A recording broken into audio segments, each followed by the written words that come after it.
So today we're going to compare these two PlayStations, PS5 Pro and the original one. In this video I don't want to get deep into the numbers and do pixel hunting, but instead I want to compare user experience and answer the main question for an average player. Is it worth buying or not? Let's start. Let's start with design. PS5 Pro is smaller and lighter. Also it has these three lines on the side, so everyone can recognize that it's not the old and cheap PS5, but it's new and expensive and magnificent PS5 Pro. Kidding. For me, when we're talking about console gaming, design is not important at all. My personal opinion that Xbox Series X has perfect design, because most of the time you keep this box somewhere under the table. But if design is important to you, you just need to consider that it's different. And I believe it's a good thing that it's smaller, so you can fit to more places right now. But in general, if it's good or bad, I'm gonna leave it to you. Now let's talk about speed. Launch time for both consoles is pretty much the same. You'll get into your game into about same time whether you're using original PS5 or PS5 Pro. Even if the PS5 Pro is technically faster, it's not something that you will really feel unless you're timing it with a stopwatch. For an average gamer, this isn't a deal breaker. Where the PS5 Pro starts to flex its muscles is when you're talking about gaming performance. Let's dive into that. The PS5 Pro can run games at higher frame rates, higher resolutions, and in some cases even offer better graphical fidelity, especially for those with 4K or even 8K displays. But here's the thing, if you're playing on a regular TV, even though if it's 4K, you're probably not gonna notice this huge leap in quality, because original PS5 already offers the 60 FPS and sometimes even 120 FPS, depending on the game and TV, of course. The Pro version definitely targets the premium level TVs and monitors. So if you're into that, you will see the difference in smoother performance, better textures, and just an overall more polished experience. But if you're still rocking on regular TV, original PS5 is more than capable. One area where PS5 Pro really pulls ahead, it's cooling and noise. The original PS5 is pretty quiet, but when it's pushed to its limits, especially with demanding titles, it can get a bit loudy. The PS5 Pro has a more advanced cooling system, so it runs cooler and quieter even during long gaming sessions.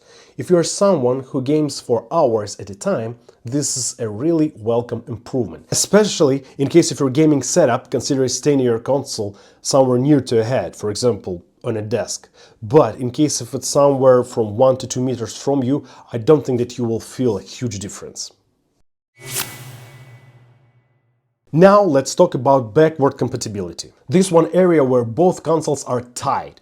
Both the original PS5 and the PS5 Pro can play all the PS4 games. So if you're worried about leaving behind your PS4 library, don't. You can still jump into these games without any issues. If you have a lot of PS4 titles or you haven't made a jump yet, that's something worth considering. Controller experience. I don't want to waste any time on this section because it's the same. It's absolutely identical. With both consoles you will get this DualSense controller.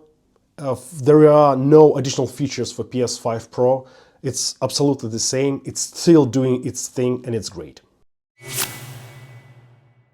Price. Of course, we can't forget about price. The PS5 Pro will cost you more than original PS5, but how much more? This is the question. The original PS5 was $499 for the version with disk drive and $399 for digital version without disk drive. For PS5 Pro, you need to pay $699 without disk drive, and you need to spend additional $80 to get a disk drive. So basically, almost $800 to get PS5 Pro with disk drive. So here's the big question.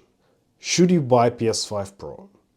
Well, it depends. In case if you're a casual gamer and you're still on a regular TV, the original PS5 is more than enough for you. Especially right now, after several years since release of the original PS5, you can easily find really good used options on the market. On eBay, on Marketplace. I explored market a bit and I found a lot of good offers from like $200. about $250 and $300, you will find really good offers in really good conditions. And this is great offer for this console. However, if you're someone who is really invested in high-end graphics and having best of the best, especially if you have this set up with premium TV or monitors, the PS5 Pro is something that you want to consider. It's a console that's built for the future, and if you plan to keep it for a long haul, it could be a good investment. The real game changer for me was this thing, and I'm talking about monitor. Here is a short story. For the last 10 years, I was playing video games only on my TVs. My monitor was only for work. So my PS5, my original PS5, was connected to my TV downstairs. And when I got my new PS5 Pro, I decided not to disconnect my original PS5 because my kids was playing on it and I didn't want to disconnect it and playing with wires. So I decided to connect PS5 Pro to my working monitor. And I was amazed of what I saw. The picture quality, the details, the smoothness of the picture, it was something. And I thought, wow, this is real pro level. But then I thought, maybe it's not about the pro version. Maybe it's about monitor. So I decided to connect my original PS5 to the monitor, and I was right. The point was in it. It was not in the PS5 Pro. The point was in monitor, not in console, even though my monitor is pretty average. I spent for it like $200 or $300 and I'm using for work only. What I'm trying to say here, sometimes to reach significantly better result, you don't need to change your input device. Sometimes you just need to change the output one. At the end of the day, both consoles are incredible. They're both fast, they're both powerful, they're both offer you a next level gaming experience. If you're in the budget or just want something that works and delivers amazing performance, go with just original PS5. On the other hand, in case if you want some extra horsepower and something, that future-proofing, PS5 Pro is your way to go. As for me, I'm gonna go with PS5 Pro, but it's because I love to have everything latest and greatest, latest iPhones, latest laptops, latest consoles. But the next big thing that I'm gonna buy, it's gonna be a really good gaming OLED monitor. I want to understand how much difference it will bring me from the gaming experience point of view in comparison with the regular monitor. So which one are you picking up? Let me know down sections below. Hit that like button in case you found this comparison helpful and subscribe for more content. Until next time, happy gaming!